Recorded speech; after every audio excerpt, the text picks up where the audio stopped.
A quantitative study in 2013 by Erdogan, Corlew, and Capraro examined the benefit of incorporating robotics into a summer camp for literacy improvement in high school students. The conclusion was clear. This type of hands-on learning produced positive outcomes for the students. And a relatively new term that has evolved from the inclusion of STEM, science, technology, engineering, and math, fields in education is innovative literacy. It is a combination of using an innovative model and the specific literacy components in reading, math, and science. Reading and mathematics literacy share important fundamental components of comprehension, inference, and fluency. Not only does innovation literacy through robotics support literacy development and research, but there are also additional benefits, such as increased social confidence, vocabulary expansion for English language learners, and experience in collaboration. Additionally, the need for a trained workforce in the various fields of technology is growing significantly, and these opportunities to participate in robotics activities encourage further exploration into tech careers, and we're going to come back to that really fast. Absolutely. So at our table today, and literally at our table today, we have Christine Plumier, I'm trying to say it French, and Joel Tanner. Hi, I'm Holland Webb. Hi, I'm Amy Boland. And you're listening to The Afterword, a conversation about the future of words. Christine is a mom of two. She's been an educator for 15 years and a VEX robotics coach for 7. She also helps run her family's Christmas tree farm, which we're going to come back to that maybe in another episode. As a teacher, she loves seeing students' eyes light up when they learn new things and discover their ability to problem solve. Christine's lessons emphasize using teamwork, effective communication, and presentation of information within the framework of solving real-world problems through hands-on activities. So, Christine, tell us what you're working on right now. Right now, I bought the new VEX IQ curriculum. And so my students are working on building simple robots and programming them to solve mazes and drive around the room. And we started this at the beginning of the school, and they're loving it, learning about gear ratios and how to be stronger or faster. So they're having a blast. We're loving it. I bet. Wonderful. And our other guest is Joel Tanner. Joel is a sophomore electrical engineering student at Clemson University. He's currently doing a cooperative education rotation at Sealed Air's Packaging Equipment Systems Center in Duncan, South Carolina. Joel has participated in competitive robotics for the past 5 years, 3 years in high school and 2 years in college. Joel is the programming lead for the Clemson team and vice president of the club. What do you have to do to get to be the president of the club? Well, our chief builder, who I founded the club with, is the president. I'm kind of the vice president and treasurer right now. Okay. Officially the treasurer, but once we start doing officers and stuff, I'll be the vice president. Cool. I always wondered, because in college, I had a friend say to me one time, "You're always the vice president. You're never the president of anything." I was like, you're right about that. And I wondered, how does one get to be president? Anyway, Joel is the vice president of the club. He's in charge of most of the software for the robots and all of the custom electronics integration. So what are you planning to do this year, Joel? Well, right now we are working on a couple new systems to prioritize reliability, mostly in autonomous, which is a larger portion of our event than for like middle school or high school. We're also working on expanding our club.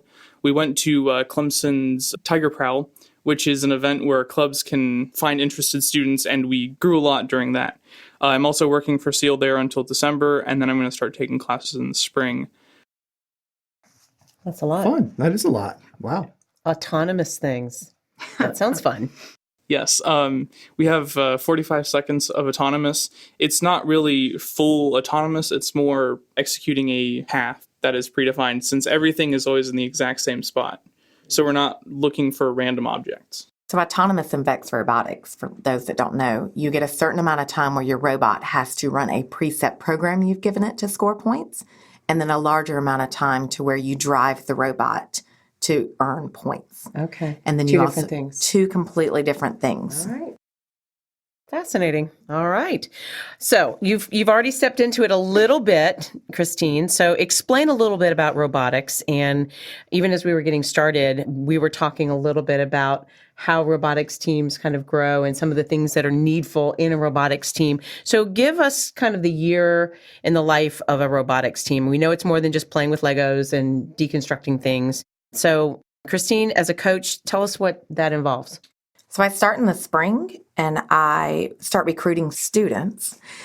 I get them to turn in recommendations. And most of the recommendations work on, can they work well within a team? Are they going to be able to be given a task and go above it? Do they get frustrated when something new is presented to them?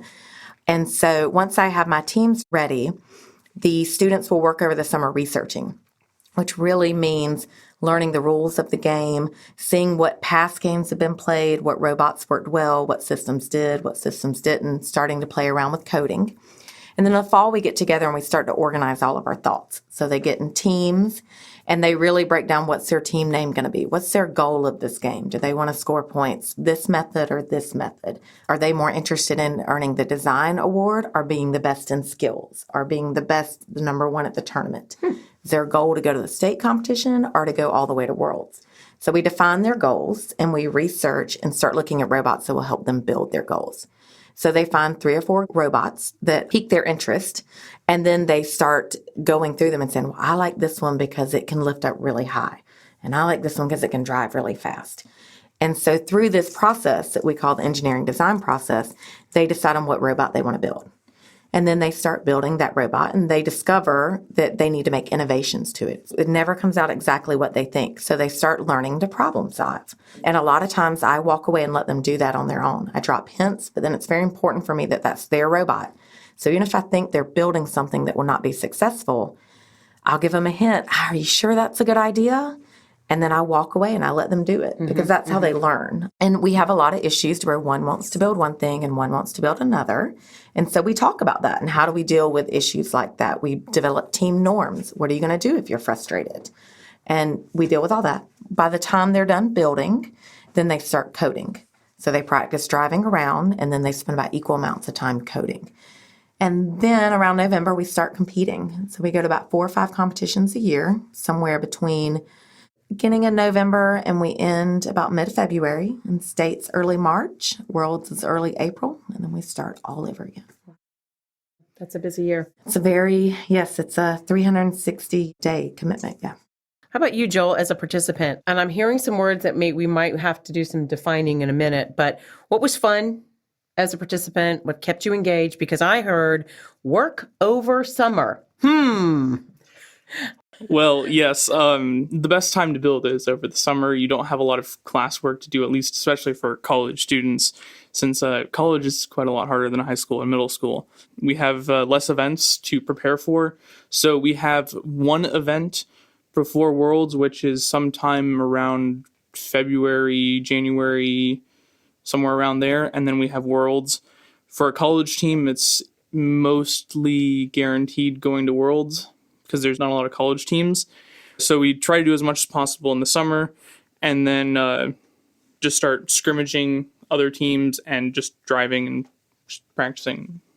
So I've heard you use the word coding. So for those non-fluent coders, explain coding in a very simple fashion.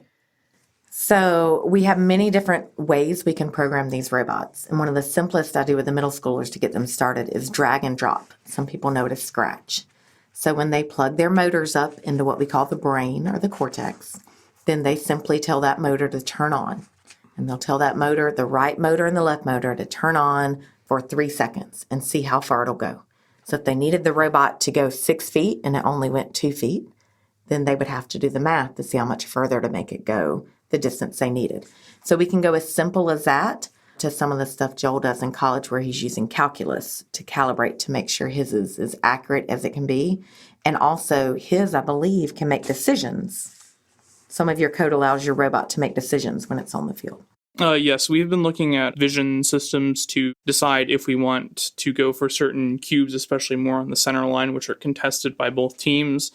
We also, due to the fact that we tend to build earlier, have more time for programming, we can do different paths and then select them based on what team we're facing. So coding is a language. Coding is a language, and there's many different languages you can speak. Okay. We've taught natural language. We've taught Scratch. In the past 2 years, Vex has come out with 2 different coding softwares. Vex Coding and then Vex Code are 2 completely different. And then you're still allowed to use other ones. Okay. So as we think about the future of words and thinking about how does research in robotics impact the future? Coding is a language, and that is the words for these robotics. Correct. Okay. They have to know the words of what is a gyroscope, which tells me if I can turn 90 degrees exactly. They have to know an ultrasonic sensor, which tells them how far away they are from an object, a bump switch, a limit switch, touch sensor, start motor, stop motor, reverse, revolutions, degrees. All of these are terms that they have to know to be able to code the robot. Awesome. Wow. So how did you get started? What's your story of getting into this? Well, both my parents are math teachers, so I was not going to be a math teacher, and got a degree in psychology and then became a middle school math teacher. And took a year or two off to be a mother. And when I came back, I went to a school that had a population that was declining. And so they said, well, next year your job won't be here because we don't need as many teachers. Or you could take this job in STEAM where you were doing a project lead the way job and you're teaching robotics and engineering. And so at the time I told the principal, I can't do that. My brother is an engineer. My sister's an engineer. They're both smart. I teach math. And she really encouraged me to go for it. And so I went to a training where everything the students learned to do in a year, I learned to do in a week. Every assignment they had, I did in a week. It was a very intensive training, one of the best things I ever did in my life, because I learned I can still learn. I can still grow. I can learn new things. And I left that with such confidence. And I try to instill that in my students. I let them struggle like I was let to struggle so that they will leave my room realizing they can learn. They can figure things out. A man that helped sell Vex Robotics came by my school and encouraged my principal that we should have a tournament, even though I'd never seen a tournament, been to a tournament. We had a tournament. And it went well, and I have just kept going from there. My numbers keep going up. I'm turning kids away, which breaks my heart. But I just have the kids are having fun. I'm having fun, and we're really doing things that engage them, and I'm still teaching math. They just don't know it. What about you, Joel? How did you get into this? I moved to a new school and met some people in my first class, and we were all... How old were you, sorry, when you I did was this? 10th grade. Oh, okay. And I met some friends, and I'd done robotics in middle school, and I kind of want to do it again. With one of the parents of one of my friends, we started a team, got some people together, and started building. We didn't do so great our first year, but we won an award at every event, which was quite impressive. And then we just kept doing that. Okay. So what's FLL? FLL is First Lego League, which is like the Lego Mindstorm robotics, where that was something that the middle school I attended was doing. So in the world of robotics, there are two main competitions that you can do. There's First Lego Robotics, which the pieces do look like Lego pieces. They're Lego pieces. They're Lego yes. pieces with motors you can attach. Okay. And then there's Vex Robotics, which the pieces don't look like Lego pieces, but they connect like Lego pieces where each piece will connect into the other and you can build different systems. So they used to be one company and they split. So most schools do one or the other. And then when you get into high school and college, in college there's only VexU, but there's also other stuff like ASME and IEEE. But in high school there's Vex, and it's not pieces that connect together, it's metal. And then for first, there's FRC, which is First Robotics Competition, where you're building huge robots and generally machining and designing more on like in professional level. Okay. Wow. I am learning an awful lot. Me too. This is exciting. All right. So, how does the field of robotics and the world of STEM give access to diversity in gender, race, language, and socioeconomics? I'll let you answer that one, Christine. We're working on it. Okay. I'll be honest, a lot of my class for the first couple years was mostly boys, a couple of girls scattered here and there. I try to entice the girls with me being a girl. I tell a lot of stories about girls are so good at coding because they're really good at thinking things through by steps, where boys just want to go build bigger and better and faster. And, they don't always think through things. So we're working on that. We're reaching out and we're trying to get them at a young age, I think is what's important, before they get that little scared or that's a boy thing. And so I've reached it into both the elementary schools. And I have noticed since I got it into my feeder elementary schools, my girl participation has drastically increased. We try to make it, especially with Vex, it's financially not a huge hardship. Tournaments cost about $60 to attend. It's $150 to set up your team. And once you bought your kit, use the same kit year after year. So it's not a financial hardship to where we can have more students that can do it with, even if they don't have the funds to contribute a lot of money to be a part of it. So that's been wonderful as well. But really, it's a constant struggle to get the girls. But the more girls I get, the more girls I get. You know, they see other girls doing it, and I try to really highlight those. This year, I'll have about 40% of my students are girls that are competing. So I'm really excited about that. Minorities, I'm still working on a little bit, not as high as I would like. But again, I keep recruiting the best I can. Wow, that's a great transformation. Have you seen any changes with that variation in your world and upper echelons of higher ed, or is it kind of this, haven't broken through that glass ceiling yet? Well, VEX has a lot of initiatives like Girl Powered and Project Lead the Way grants for funding. You can get grants for that. We mostly get money from our school and companies that sponsor us. Last year for Worlds, our team of 5 was 3 guys and 2 girls. So, Okay, awesome. That's exciting. I love that. Okay, so we know technology changes by the minute, and you can't master every tech tool. So what are the long-term career skills beyond the technology that students are gaining through robotics? Oh my gosh, those are what I really focus on. I love to go to a tournament and I love for them to get a trophy or to win the whole thing, but that's not what I'm there for. I'm there to teach them how to communicate. Do they know what to do when they're frustrated or someone won't listen to them? So we work on communication skills, teamwork skills, not giving up.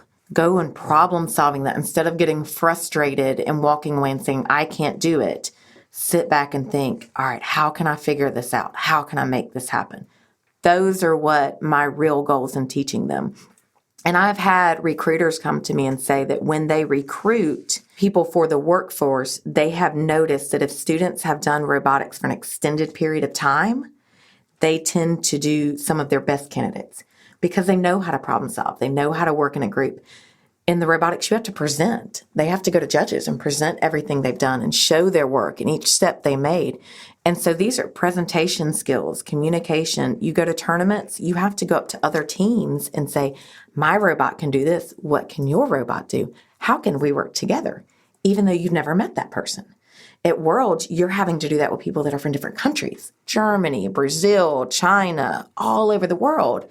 And so the confidence it gives them in their ability to communicate and to go up and speak to other people, it's just wonderful. So there really is a Venn diagram with words on one side and math on the other. And there's a big old overlap there between the two. Huge. Yeah. I mean, we talk a lot about, what speed are you going to go and how do we get that speed? And today, some of the teams were trying to make the arm of their robot lift up and it wouldn't. It would lift up by itself, but if they try to pick something up, it wouldn't. And I said, we're not strong enough. How are you going to get stronger? Oh, you can. Then they're like, we should have added a gear ratio. So we go back and talk about that. Well, what ratio will allow you to lift it, but still give you the speed you want? Some of my kids in class are building race cars. And so one of the kids are so excited because they built a compound gear ratio. And it is going to be like a 50-to-1 gear ratio. So if the motor turns one time, the wheel will turn 50 times. And they're so excited that their robot's going to fly. Which the problem is when they put it down, it's not strong enough to get started. Now, they don't know that yet. They'll find out tomorrow when they finish building and put it together. And I'm letting them find that out. But that's great. They're learning, all of those skills. And Joel's over here laughing his head off as you're explaining that ratio. Yeah, some of the stuff that, at least in college, we do, since we have access to 3D printers and a wide variety of materials, including TPU, which is a semi-flexible material. One of the college teams has actually designed a continuously variable transmission for VEX. So you can go from a very large ratio to a very small ratio without shifting, just continuously going down like in a car. Okay. All right. That can be done. So, you've been on the other end of this, right? You're not the teacher, you were the student. What kind of skills has it given you being involved in this over the last few years? The connections I've made have helped me get to where I am today. And I mean, I definitely do see myself having improved from high school. I work better with my teammates and I have better time management, work better under stress. I want to ask a side question that we kind of touched on when we were first reading about this quantitative study and how it did demonstrate that there was a reciprocal effect of robotics into academics. Have you seen that with your students, that the kids that do well with you also do better in some of their other subject areas? I think it helps motivate them to enjoy school and want to come to school. A lot of the students that I get, especially in robotics, especially the mechanically minded student. So I tend to be a little bit better coder than a builder, and people tend to kind of fall in their wheelhouse of what they're good at. The ones that are really good mechanically can visualize it in their head and build these amazing things that I have no clue how they thought that and got it built. They do really well in my class, but they struggle in the classes where they have to take notes and memorize and learn something that they don't see the point in learning. But in my class, they're doing these same skills, but they see a point because it'll make my robot go faster because I'll be able to score 3 more points. So it boosts their confidence in themselves and their ability to learn. They're like, oh, I can learn a new thing. So then they do feel more successful, a little bit more confidence, and they can go into their other classes and carry that over. Right. So I do think so. I think my gifted students, and sometimes the kids that are really good in the other classes are good at memorization and regurgitation and those kind of things, do not excel in my class. And they get very frustrated because there's no magic formula. They're going to have to think outside of the box, and they're going to have to problem solve. And it's very frustrating for them when they haven't had to be frustrated in school yet. And like every part of my brain just lit up while she was talking, right? I mean, Yeah. we have talked about before on here how novels teach social issues. When we did the podcast with B.B. Belford and Tracy LeGrand, we've talked about how stories teach STEM, right? When we did the conversation with Davis Bunn and Jenny Dellinger. Jenny Dellinger.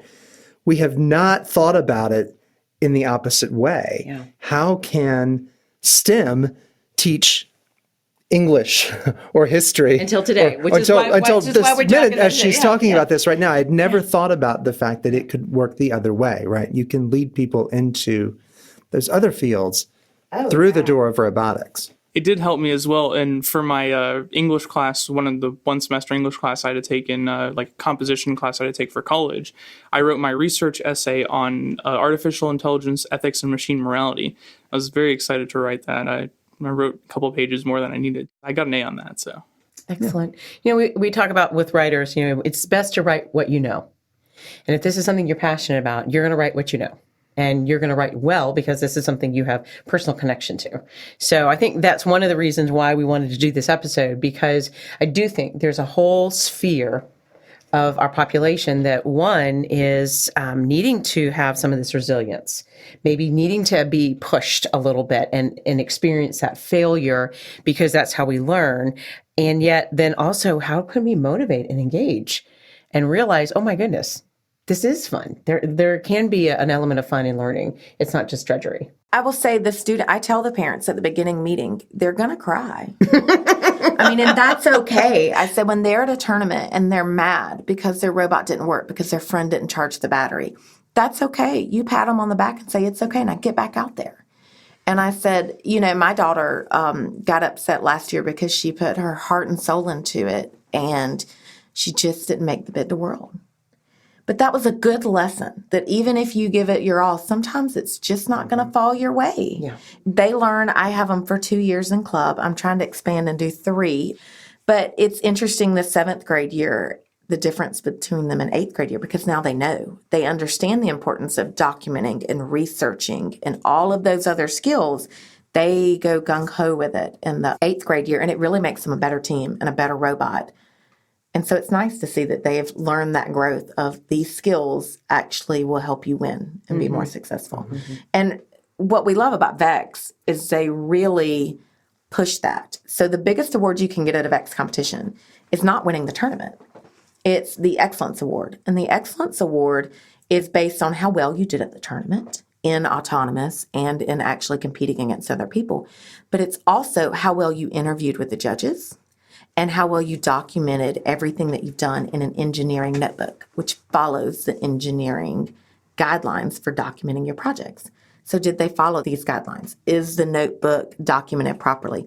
Can we see why they built this? Can we see why they changed from this idea to this idea? properly documented, cited, all of those things became very important. And I'll give credit to Joel on this one. My teams, the first year, really, we were just building and we were throwing things in the engineering notebook. We didn't know what. We were just putting things down. And Joel's team said, you've really got to take the engineering notebook seriously. And they were kind enough to let us look at theirs. We knew how successful they were, and we saw how successful their notebook was. And so we understood that correlation. Taking the time to document and research properly leads to a better robot.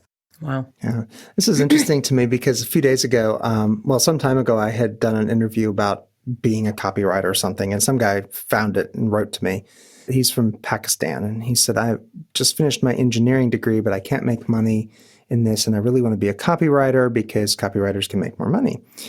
And I said, in Pakistan, apparently. I've actually had a number of people from developing countries do that, write to me and say they have mechanical engineering degrees or some kind of engineering degree, but they want to be writers because they make more money. But anyway, he said this to me, and I was like, well, my first suggestion to you would be pitch yourself to engineering companies, right? That's what you know, engineering. So move off of that. At Worlds 2 years ago when I went, they gave all the students that participated in Project Lead the Way, which is a curriculum I teach. And most of the schools that do VEX teach this curriculum. And they gave them all a book. And one of my favorite things, and I cannot remember who this quote is from, but it was from a large tech company. And the guy said, I'm really good at writing code. I graduated in writing code. But what do I do every day? I write emails every day. I write contracts every day because he's CEO of this huge company. And he did not realize how important it was to have the skills to write, to be able to run his company and to get his code successfully going. Yeah. So it is interesting how it's all related. Yeah. Yeah. And we actually talked about that a little bit with some others about, how it's important to write. And sometimes we're spending money teaching executives how to write. Oh, yeah. Mm-hmm. Yeah. Yep. So what are the essential elements or components we need to know about robotics and how it intersects with literacy? Joel, I'm going to throw this to you first. I mean, a lot of the stuff we've already said. Mostly it all stems back to the documentation. All the literacy elements in programming is you have to write a well-documented code, which generally tends to be half your code is stuff the computer understands and half your code is stuff that a person can understand. You can put comments in the code, which the computer just ignores, and then this helps people understand your logic behind it, as well as like what the lines do. Also, our team uses GitHub for version control, which basically we can go back and see what we did each time, and we write notes when we do something so we can see why we did this. This also helps with notebooks and documentation, which is the main part of the direct relation to literacy. In high school, our notebook was, I think, like 2 inches thick. In senior year, we designed about 4 robots before Worlds, and we brought 2 of them to competitions. So we did a lot more designing than we brought to events. We just, mostly over winter break, we designed, I think, like 3 robots, and then we had 1 that we brought to the earlier competitions. And all this was documented. We had CAD models for everything, explanations for everything, including like the separate aspects of the robot and overviews of all the modules, and then explanations behind the code. Wow. And I hear also just that disciplinary literacy because, this is a discipline. It's math, it's science, it's engineering, and those all have very unique pieces of vocabulary and words that go with it. And I also appreciated the fact that you said it helped you with your own time management when you're going through all that and your resilience. So that's pretty impressive to gain all that from also having fun. Yes, it is definitely a lot of fun. And I definitely spent a lot of time in high school, especially when our team was losing in football. We had a very, very good football team that was 0-12. Very bad. But we spent all our time in the robotics room, and we had great success. Very good. How about you, Christine? I was thinking today my younger students are building something from a technical standpoint, so they have to follow the directions. Ooh. And so one of the teams brought their build to me, and they said, I can't figure out how this piece goes on. And so I turned their build around to look like the technical drawing, and I said, well, you put this on this side and this on this side.